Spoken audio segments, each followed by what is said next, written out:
Danes je bil napet dan za vseh 17.280 devetošolcev. Se je postalo jasno, na katere šole se želi vpisati več mladih, kot je razpisanih prostih mest.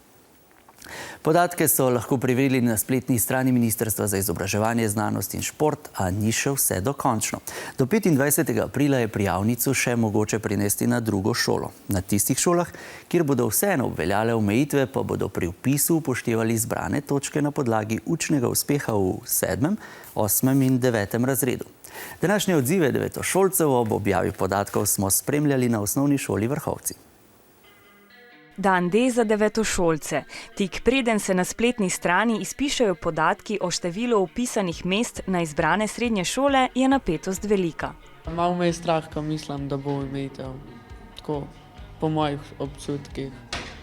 Ne vem, pričakujem, da bom sprejeta, pa tudi malo sem živčna.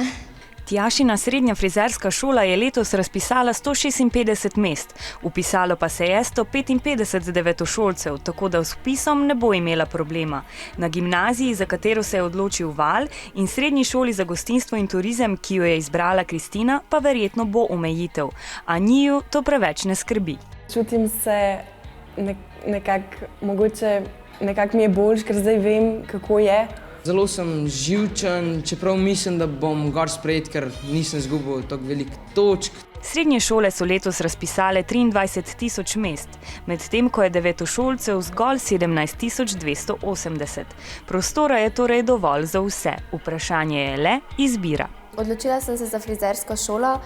Vedno me je že od malih nog zelo veselilo frizirati. Zbiral sem med različnimi gimnazijami. Pa sem se odločil zato, ker mi je zelo blizu, pričakujem pa, da bo v redu, lepo, da se bomo imeli dobra izobrazba. Največ mest so razpisale srednje strokovne oziroma tehniške šole, kar 9.000. Sledijo pa jim gimnazije, ki so razpisale 7.300 mest.